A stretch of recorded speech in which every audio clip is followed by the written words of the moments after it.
li fi am tey rafetlu nañ ko bu baax a baax parce que liggéey bi set na wecc niñ ko soxlaa defee nañ ko noonu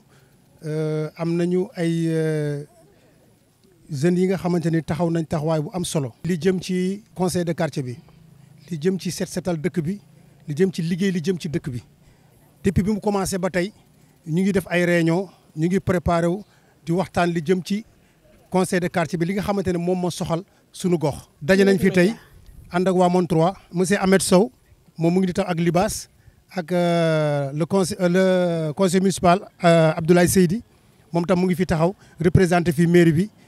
li jëm ci bisu tey bi pour set setal suñu gox kontaan nañ bu baax ñu ngi gërëm ñëpp di ñaan ñëpp que yàlla nañu yàlla may chaque dimanche ñu mën a taxawaay bi ci defar suñu quartier bu mu set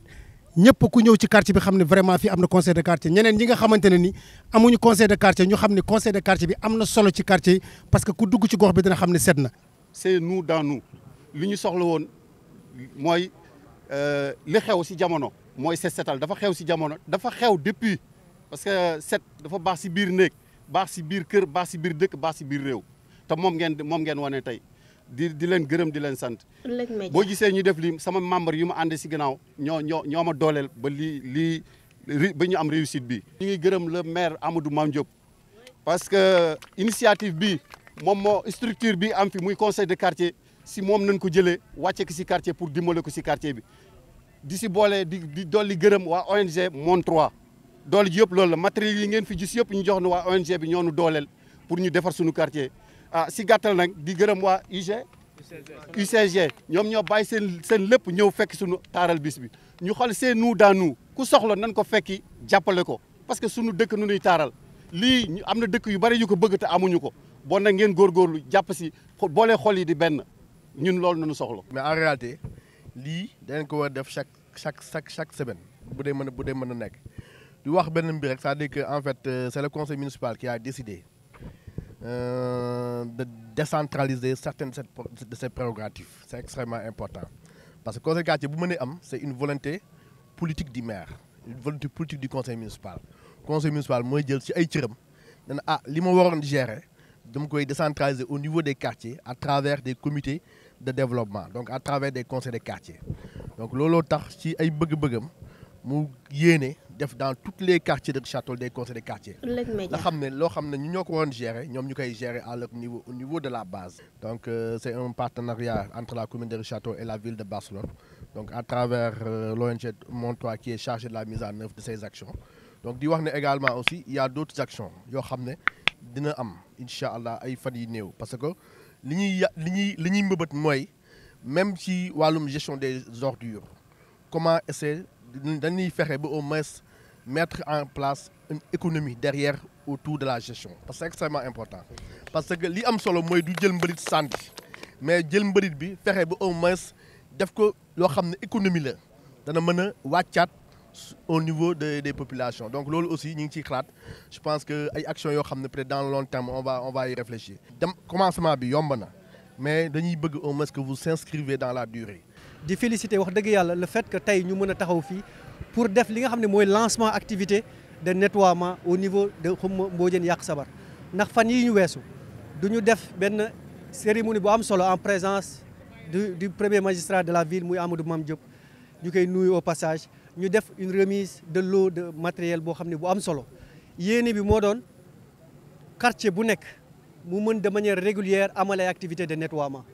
loolu pour ñun dafay nekk liggéey boo xam ne day fekk effort bi commune bi di def ci service de nettoiement am ñuy ramasser am une logistique bu koy def mais xam nañ ni dans les quartiers bu ci askan bi jàpput de manière régulière ñuy nettoyer effort boobu yëpp boobu moytul day nekk effort bu vain donc askan bi ñoom seen bopp duñ ci war a dugg ba mu jeex pour que ñoom ñu mën ko def il fallait que ñu doter leen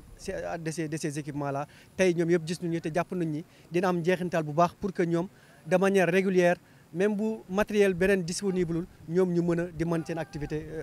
tout à fait de manière souveraine mais aussi duñ leen di ñaax ñu def ko en collaboration avec les services qui sont là loolu moo tax may féliciter di encourager la présence de la SONAGED ak waa UCG ndax ñooñu ay services publics lañu te lii ñuy woote muy set setal bi nettoiement yi ñoom déjà duñ ci nekk donc ñuy collaborer avec les populations lu am solo la loolu duñ leen di inciter à ce que ñu continuer ko donc lu ñuy ñaan comme tey lancement la de manière régulière moo xam par semaine moo xam par quinzaine moo xam par mois ñu koy def ba mu daj ndax bu amee pour encourager même population yi conseil de quartier si loolu dans les jours à venir daañu am ay activités yoo xam ne ànd seeg waa ARD ànd seeg benn ay spécialistes pour def ay animation si quartier yi wax leen lan mooy les possibilités pour nourrir une économie solidaire des déchets ndax ordure am na lu bëri mbalit bi am na lu bëri lu si mun génn te loolu daan ko gis te waxtaan nañu si ak benn industrie mini industrie bu nekk fii muy DBF plastique industrie pare na pour defar ay bancs publics ay pots de fleurs yoo xam ni c'est à la base le plastique recyclé moom lañ koy defee donc loolu daan ci ñëw dans les jours à venir te suñu yéene aussi mooy pour encourager effort boobu mooy teg mairie bi loolu la bëgg teg benn prix du quartier le plus propre gis nañu au niveau national le président de la République def ko ànd seeg le ministre bi nga xam ne pare na pour que ñu xool au niveau du Sénégal la ville wala le quartier le plus propre donc pourquoi pas commune bi wax dëgg yàlla taxaw pour mettre en place ce prix là bi nga xam ne day couronner le quartier le plus propre te loolu daan ko def dina am benn comité spécial bu ñuy taxawal composé de l'ONAS waa service d'hygiène ñoom ñooy wër le tour des quartiers te loolu nag pour Mbodiène mun ko jël il faut que chaque jour ñuy nettoyer sa axe yëpp fexe ba dëkk bi set wecc ba nga xam ne prix boobu bu ñu koy teg prix bu nar a am solo lay nekk incha allah Mbodiène mun ko gàddu.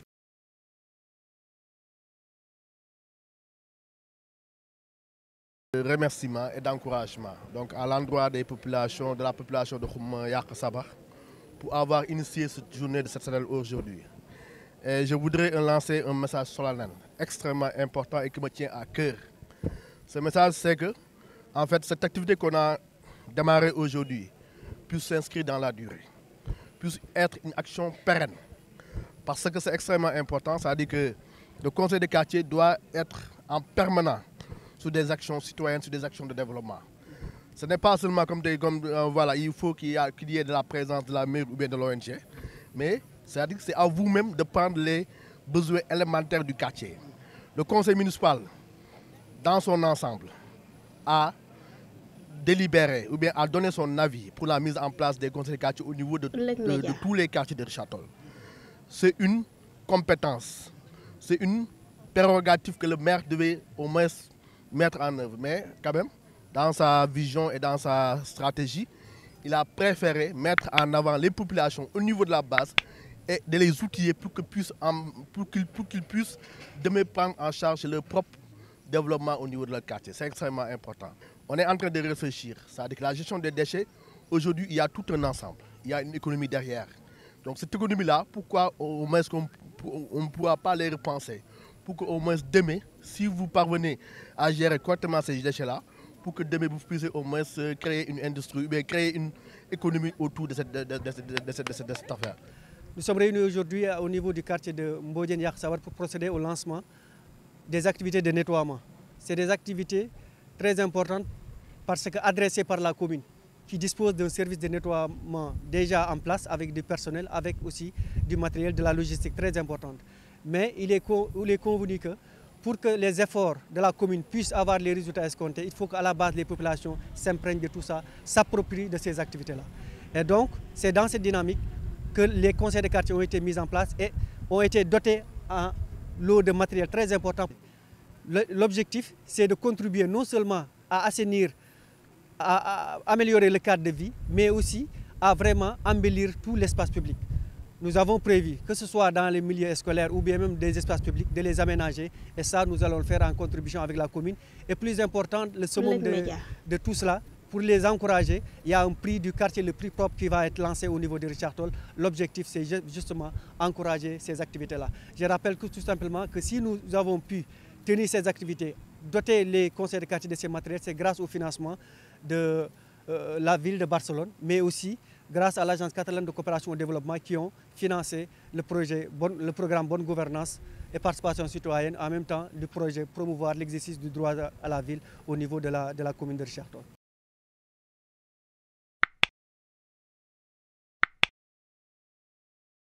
Audio Jungle.